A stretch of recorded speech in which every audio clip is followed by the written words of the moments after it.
ఇస్తాను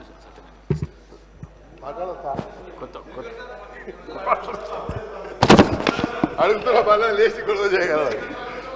thank you sir. Sir ఇవన్నీ చాలా సమస్యలు ఉన్నాయి. చాలామంది చాలా సమస్యలు చెప్తున్నారు కదా, అప్లై నో రిప్లై అన్నట్టుగా ఉంది ఇక్కడ. కాబట్టి కొన్ని చెప్పాల్సిన అవసరం ఉంది. నాకు సంబంధించి నా క్యాంప్ ఆఫీస్ గురించి గత 15 నెలల నుంచి రిక్వెస్ట్ చేస్తూ ఉన్నాను.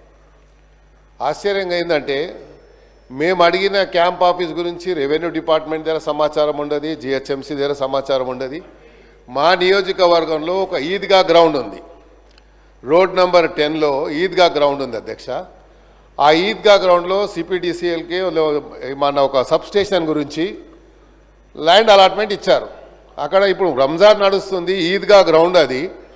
దాని పక్కకు వేరే ప్రభుత్వ స్థలం ఉంది. ఆ స్థలంలో కొంచెం నాకు క్యాంప్ ఆఫీస్కు స్థలం ఇవ్వమంటే అది వాళ్ళు ఐడెంటిఫై చేయలేకపోయారు.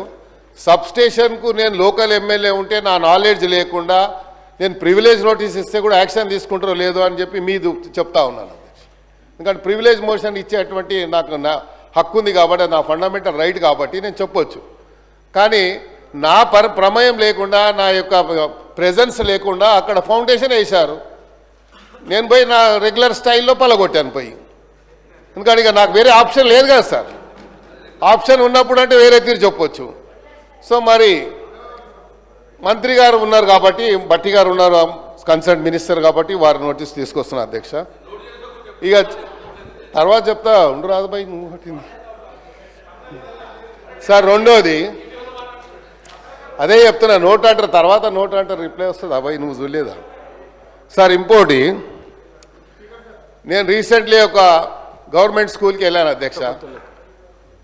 వాళ్ళు ఏదో ఫంక్షన్ పెట్టుకుంటే పోతే అక్కడ ఉన్నటువంటి హెడ్ మాస్టరు ప్రిన్సిపల్ వచ్చి నాకేం రిక్వెస్ట్ చేశారంటే, సార్ మాకు గుడ్లు మిడ్ డే మీల్లో వస్తుండే, ఇప్పుడు మొదలు ఇస్తున్నారు సార్ అని చెప్పాను. చిన్న పిల్లలు వచ్చి నేను రోజు ఎన్ని గుడ్లు అయితే 20 చెప్పు నేనే పంపిస్తా అని చెప్పాను.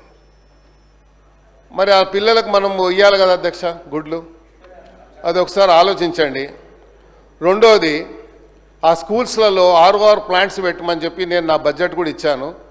మరి ఇప్పటిదాకా బడ్జెట్ నా ఏదైతే రెగ్యులర్గా వచ్చే బడ్జెట్లో ఇచ్చాను. కానీ ఒక ఆర్ఓఆర్ ఒకటేమో ఎన్బిటి నగర్లో రౌండ్ టేబుల్ స్కూల్ ఉంది సార్, చాలా పెద్దది, సుమారు 2000 మంది విద్యార్థులు చదువుతారు. జూబ్లీహిల్స్లో అలాగే ఉంది, ఆడ కూడా ఆర్ఓ ప్లాంట్ అడిగాను, అవ్వలేదు. ఇంకోటి, ఇది చాలా ప్రధానమైనటువంటి సమస్య కాబట్టి ఇమీడియట్గా యాక్షన్ తీసుకోవాలి. నోట్ అనేది అది రెగ్యులర్ ప్రాక్టీస్ అధ్యక్ష. నోట్ అంటే మాకు తెలుసు, నేను కూడా మంత్రిగా పనిచేశాను. నోట్ చేసుకుంటాం అంటాం, బయటికి పోయిన తర్వాత అది డస్ట్బిన్లో వేస్తాం ఆ పేపర్ తీసుకుపోయి. ఇది రెగ్యులర్ ప్రాక్టీస్ కాబట్టి నేను చేశాను కాబట్టి చెప్తున్నా అధ్యక్ష. నేను వాళ్ళని ఎవరిని బ్లేమ్ చేస్తలేను. ఇప్పుడు నాకు ఎవరు చెప్పాల్సిన అవసరం లేదు, నాకు తెలుసు ఏం మాట్లాడాలో. అందరికంటే సీనియర్ ఎమ్మెల్యే నేను సార్. ఇంకోటి, ఈడబ్ల్యూఎస్ కాలనీ నేను మినిస్టర్ ఉన్నప్పుడు ఫౌండేషన్ వేసి కాలనీ కట్టించాను.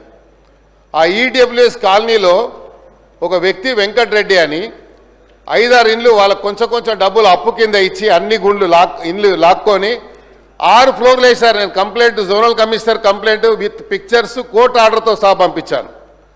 ఈరోజు వచ్చే ముందు ఎంఆర్ఓ గారికి, తహసీల్దార్ గారికి, అదేవిధంగా డీసీ గారికి పంపించాను. యాక్షన్ తీసుకుంటలేరు. ఈడబ్ల్యూఎస్ కాలనీ అది పర్మిషన్ ఎలా వచ్చింది?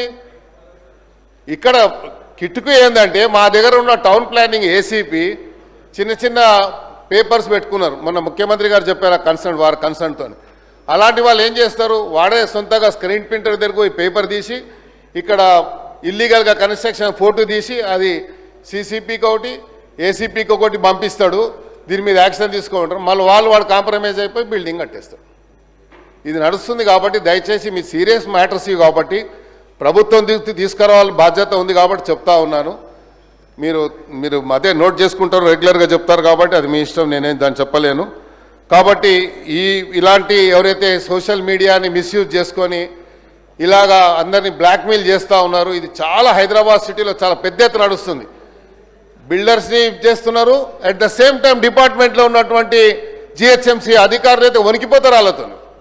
ఎమ్మెల్యే ఫోన్ చేసినా, మినిస్టర్ ఫోన్ చేసినా భయపడడు. కానీ ఆ సోషల్ మీడియా వాడు ఒక ఫోన్ చేస్తే మాత్రం సార్ నేను యాక్షన్ తీసుకుంటా అంటాడు, ఇద్దరు కూర్చొని లావాదేవీ జరిగిపోతుంది. సో ఇవన్నీ జరుగుతున్నాయి కాబట్టి క్యాంప్ ఆఫీస్ విషయంలో సీరియస్గా తీసుకోండి. తర్వాత ఈ ఈడబ్ల్యూఎస్ కాలనీ ఏదైతే ఇల్లీగల్గా కట్టాడో అది ఇమ్మీడియట్గా డెమాలిష్ చేయాలి. ఎందుకంటే పబ్లిక్ అంతా వచ్చి నా మీద పడతా ఉన్నారు.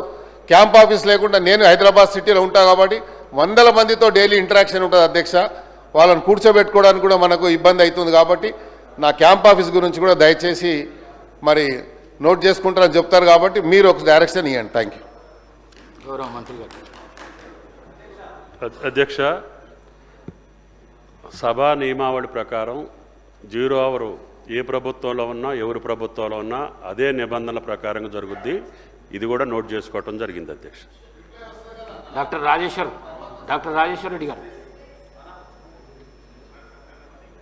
అధ్యక్ష